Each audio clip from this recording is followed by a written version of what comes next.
അപ്പോൾ ഈ ഉസ്താദിൻ്റെ ശിഷ്യനായിരുന്നു ഞാൻ. ഉസ്താദ് ഹജ്ജിന് മുമ്പ് ബാപ്പാനെ ഇവിടെ ഒരു മാസത്തേക്ക് നിർത്തിയിട്ട് പോയതാണ്. അപ്പോൾ ആ സമയത്താണ് ഞാൻ ബാപ്പാൻ്റെ അടുത്ത് പോയത്. അപ്പോൾ ബാപ്പാൻ്റെ ആ സബക്കെടുക്കൽ ഇതെല്ലാം കണ്ടപ്പോൾ എനിക്കിത് മാത്രമല്ല, അന്നുണ്ടായിരുന്ന 10-30ഓളം മുത്താലിങ്ങൾക്ക് എല്ലാവർക്കും മനസ്സിലൊരു തോന്നല്, നമുക്ക് ബാപ്പൻ്റെ ആട്ടി ഉസ്താദിനെക്കാളും ഉസ്താദ് ഉഷാറില്ലാതല്ല, ബാപ്പാൻ്റെ ആ സബക്കിൻ്റെ ഒരു ആയിട്ട് കാണുമ്പോൾ മുന്നോട്ട് പഠിക്കണം എന്നുള്ള പിന്നെ ഒരു രുചി കിട്ടുന്നുണ്ട് ഇതിനോടുള്ള. അപ്പം ആ രീതിയിൽ ബാപ്പ ഞാൻ എന്ത് അവിടെ ഇഷ്ടമാകുമെന്നും ഞാൻ പൈക്ക് ഉസ്താദ് ചോദിക്കില്ല. ഉസ്താദിനെ കാണുമ്പോൾ ഉസ്താദ് കുറച്ച് നമുക്ക് പേടി കൂടുതലാണ്. അപ്പോൾ ഞാൻ എന്തുണ്ടെങ്കിൽ അതിനെ മനസ്സിൽ വെച്ചിട്ട് വന്നിട്ട് ഞാൻ ബാപ്പാനോട് ചോദിച്ചിട്ട് എൻ്റെ ഇഷ്ടം തീർത്തിട്ടുണ്ട്. അപ്പോൾ ചിലത് ഉസ്താദ് ചോദിച്ച ഒരു മസാല ചോദിച്ചപ്പോൾ എൻ്റെ മറുപടി ഉസ്താദ് പറഞ്ഞിട്ടില്ല. ഞാൻ വന്നിട്ട് ബാപ്പാൻ്റെ പത്തിൽ നിന്ന് മറിച്ച് നോക്കുമ്പോൾ ബാപ്പ അത് എഴുതി വെച്ചിട്ടുണ്ട്. അപ്പോൾ എല്ലാം ബാപ്പാൻ്റെ കിതാബിൽ അന്ന് എഴുതി വെച്ചിട്ടുണ്ടായിരുന്നു. പക്ഷേ ആ കിതാബുകളൊക്കെ ഇന്ന് എല്ലാം എല്ലാവരും കഷ്ടപ്പെടും. പിന്നെ ഇപ്പോൾ ഒരാഴ്ച മുമ്പ് തന്നെ ബാപ്പാൻ്റെ ഒരു സ്വപ്നം കണ്ടു. അപ്പോൾ അതിൽ ബാപ്പ കിതാബ് ചോദിക്കണ്ട എന്നുള്ള ഒരു പേടി എനിക്ക് വന്നു. അത്ര ആ കിതാബിൽ നഷ്ടപ്പെട്ടു പോയി.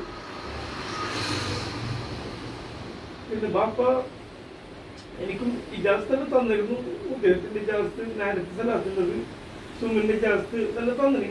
അപ്പോൾ സുമിൻ്റെ ഇജാസത്ത് ഞാൻ മുന്നോട്ട് കൊണ്ടുവന്നുണ്ട്. പിന്നെ ഇസ്ബുൽ ബാർ, ഇസ്ബുൽ ദോർ, ഇസ്ബുൽ നസർ ഇതെല്ലാം വന്ന് പറഞ്ഞത് ഞാൻ ചിലപ്പോൾ എത്തുള്ളൂ. അപ്പോൾ ഞാൻ ഈ മംഗലാപുരം ഹോസ്പിറ്റലായപ്പോൾ അപ്പോൾ അയ്യൂർ ഭാഗത്തുള്ള ഒരു പെണ്ണുങ്ങൾ അവിടെ റൂമിലുണ്ടായിരുന്നു. അപ്പോൾ കത്തീസ്ഥാൻ്റെ മോന്ന് പറഞ്ഞിട്ട് അപ്പോൾ എനിക്ക് പറഞ്ഞ് ഒരു പൊറോട്ട വന്നിച്ചിട്ട് നടക്കുമെന്ന് പറഞ്ഞു. എനിക്ക് മന്ത്രിക്കാൻ അറിയില്ലായിരുന്നു. അപ്പോൾ ഞാൻ വിചാരിച്ചതായിരുന്നു ഇസ്ബുൽ ബാർ വന്നിച്ചിട്ട് കൊടുക്കാം. ഞാൻ അത് വന്നിച്ചിട്ട് കൊടുത്തു. കാരണം പാപ്പണക്ക് ഈ ചേർത്ത് തന്നായിരുന്നു. നമുക്ക് നല്ല സുഖമായി. അപ്പം അതിനുശേഷം അത് ഇതാണ്. പിന്നെ ഇപ്പം അതിനുശേഷം ഇവിടെ ആരെങ്കിലും എന്തെങ്കിലും പെരക്കുന്ന പാമ്പിങ്ങനെ തന്നെ വന്നെങ്കിൽ അപ്പം നമ്മളെ മൗസ്താദ് എന്നോട് ചോദിച്ചു, ഇതെല്ലാം വന്നിച്ചിട്ട് കൊടുത്താൽ പോലെയെന്ന്. ഈ യൂസുഫിൻ്റെ അതെന്നെ മതിക്കണം. അത് ഞാൻ വന്നിച്ചിട്ട് കൊടുക്കല്. ഇപ്പോൾ ഭാരം വന്നെങ്കിൽ അപ്പോൾ കുറച്ച് മൗസ്താദ് കൊണ്ട് തന്നെ അപ്പോൾ കഴിയുന്നത്. കാരണം ബിസിനസ് ആയതുകൊണ്ട് എല്ലാം മുന്നോട്ട് കൊണ്ടുപോകാൻ കഴിയുന്നില്ല. കഴിയുന്നത് നോക്കുന്നുണ്ട്. ഞാൻ കഴിയുന്നതും രാത്രി കിടക്കുമ്പോൾ ഒരു അസിം പാപ്പാക്കും ഉമ്മാക്കും ഒതിനെ കിടക്കല്. ചിലപ്പോൾ വിട്ടു വന്നു. കഴിയുന്നതും ഞാൻ ശ്രദ്ധിച്ചിട്ട് ഞാൻ ഓതുന്നുണ്ട്. പിന്നെ എനിക്ക് ഒരു ബേജാറ് അന്ന് ഈ ശിഷ്യന്മാർ ആദ്യം തന്നെ ഇങ്ങനെ ഒരു രീതിയിൽ കൂടിയിരുന്നെങ്കിൽ നമുക്ക് ഇന്ന് നല്ലോണം മുന്നോട്ട് കൊണ്ടുപോയിരുന്നു. ആ കിതാബിനെ സൂക്ഷിക്കാമായിരുന്നു. കാരണം ഞാൻ പാപ്പ കുറ്റിയടിച്ച് അതേ സ്ഥലത്ത് ഒരു റൂം കെട്ടിയിട്ട് ആ കിതാബിനെ എല്ലാത്തിനും വെച്ച്. അപ്പോൾ പിന്നീട് ഞാൻ ഈ ലത്തിക്കാൻ വരുന്നവർക്കെല്ലാം കാണിച്ചു കൊടുത്ത് പിന്നെ ആ ഒരു കിതാബിൽ പൊടിയാക്കുന്ന കാണുമ്പോൾ ഞാൻ പിന്നെ ബന്ധാക്കി. പിന്നെ പയ്യെ നോക്കുമ്പോൾ അത് ഒരു പ്രാവശ്യം നോക്കുമ്പോൾ കപ്പാട്ടിലേക്ക് ശരിക്കും ചതിൽ കയറിപ്പോയി. അതിനെല്ലാം പോയി. ഇനിയിപ്പോൾ കുറഞ്ഞ കിതാബേ ഉള്ളൂ. കാരണം ഞാൻ മുന്നാന്ന് വെണ്ണൂറി പതിനകത്തുണ്ട് ഞാൻ കത്തിച്ചത്. എന്നല്ലെങ്കിൽ അതെല്ലാം നിവൃത്തില്ല. എല്ലാം ഫുള്ള് പറ്റി പിടിച്ച് വളർത്താൻ പറ്റുന്നില്ല. ആ അവസ്ഥയ്ക്ക് എത്തി. ഇപ്പം പിന്നെ ഞാൻ വിചാരിച്ചു, കാരണം ഇന്ന് വേണ്ട കിതാബ്, ആർക്കും വേണ്ട, എല്ലാം നെട്ടും അധികമാണ്. കിതാബിൻ്റെ ഇതേ പോയി. കാരണം ഇന്ന് ഇപ്പോൾ ആരെങ്കിലും ഉസ്താദിനോട് മസാല ചോദിച്ചെങ്കിൽ മസാല തോന്നിയത് പറഞ്ഞിട്ട് വിടുന്നു.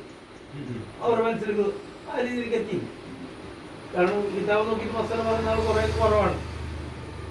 പിന്നെ എൻ്റെ കാക്കാനും ഒരു പ്രാവശ്യം വിളിച്ച് കഴിച്ച് ഞാൻ എൻ്റെ കിടാൻ അർത്ഥം കൊടുക്കുന്നുണ്ട്.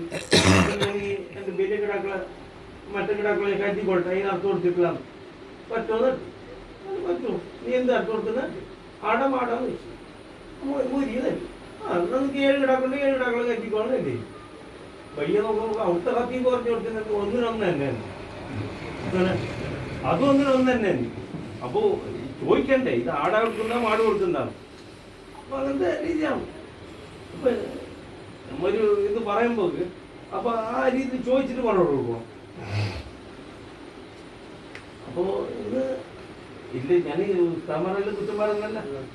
കുറേ നല്ല കിതാബ് ഓർക്കുന്നതുകൊണ്ട് ചിലത് പതിരിങ്ങനെ ഇതാക്കിയിട്ട് പോകുന്ന ആളുകളുണ്ട്. അപ്പോൾ എനിക്ക് പിന്നെ അന്ന് ഞാൻ 4 കൊല്ലാണ് വൈകി ഉസ്താദിൻ്റെ അടുത്ത് തോന്നിയത്.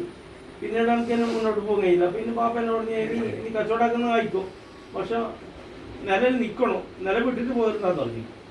അപ്പോൾ ഇന്നും ഞാൻ ആരെങ്കിലും സ്നേഹിച്ചുകൊണ്ട് നമ്മളിപ്പോൾ ഏത് പുസ്തകം വന്നു കഴിഞ്ഞാൽ ഗ്രൂപ്പ് നോക്കാതെ ഞാൻ ഉസ്താദ്മാരെ ബഹുമാനിക്കുന്നു. പിന്നെ ബാപ്പ ഒരു ഗ്രൂപ്പിലേക്കും പോയിട്ടില്ല. കാരണം കാസി മുസ്തഫറെല്ലാം ബാപ്പനടുത്ത് വന്നിരുന്നു അന്ന് വിളിക്കാൻ. ബാപ്പ എന്തൊരിക്കും പോയിട്ടില്ല. അപ്പോൾ ബാപ്പ സപ്പോർട്ട് തന്നെ AP വിഭാഗത്തിനാണ്. കാരണം ഈ റൂം ഇന്ന് ആരെങ്കിലും SFന്റെ റൂമിൽ നിങ്ങൾ നമ്മളെ ശിഷ്യന്മാരുടെ വന്നിട്ടില്ലെങ്കിൽ ഇത് റൂം ബാപ്പാൻ്റെതാണ്. SSFന്റെ SSFിലേക്ക് നമ്മൾ വാടക കൊടുത്തിട്ടുണ്ട്. അപ്പൊ ഒരു ആവശ്യത്തിലേക്ക് ഞങ്ങൾക്ക് ഇന്നൊക്കെ വേണമെന്ന് പറഞ്ഞെങ്കിൽ അവർ തരാൻ റെഡിയാണ്. അപ്പൊ ഞാൻ നമ്മൾ ഗ്രൂപ്പിൽ ചോദിച്ചു, ഇങ്ങനെ ഉസ്താന്റെ ബാപ്പാന്റെ ശിഷ്യന്മാർ വരുന്നുണ്ട്, അപ്പൊ ഒന്ന് തുറന്നു കൊടുത്തെങ്കിൽ അവരെയൊന്നും പ്രശ്നമില്ല, നല്ല തന്നെ ഹരുവെന്ന് പറഞ്ഞല്ലോ. ഞാൻ ചോദിച്ചിട്ട് തന്നെ നമ്മൾ, കാരണം നമ്മ ഒരു സംഘടന ഇത് നമുക്ക് അതും നമ്മൾ ചോദിക്കണ ആ ഗ്രൂപ്പിൽ ചോദിച്ചിട്ട് തന്നെ ഇപ്പൊ ഇന്ന് എടുത്തേക്ക് പറഞ്ഞത്. അപ്പൊ നമുക്ക് ഇനി അടുത്ത 22 ബാപ്പാൻ ആണ്ട് കഴിക്കും കുറച്ചും വിപുലമായിട്ട് എല്ലാവരും വന്നിട്ട് നല്ല നിലയിൽ നമുക്ക് മൗലിതെല്ലാം മത്സരിച്ച് നമ്മളെ കുഴപ്പമില്ല തന്നെ ഉണ്ടാക്കാം. അപ്പോൾ പിന്നെ ഷാലും ഇതോരെല്ലാം ഉണ്ടാകും. ഇപ്പൊ ഞങ്ങളെല്ലാം ഇപ്പൊ ബാപ്പാൻ മക്കളെല്ലാം ഇവിടെ തന്നെ പപ്പടം പോയിട്ടില്ല, ഒരാൾ ഇവിടെ തന്നെ വീട് കിട്ടിയിട്ടുള്ളത്. അപ്പോൾ എല്ലാവർക്കും ആയിരിക്കും ബാപ്പാൻ്റെ കൂടെ ഞങ്ങൾ എല്ലാവരും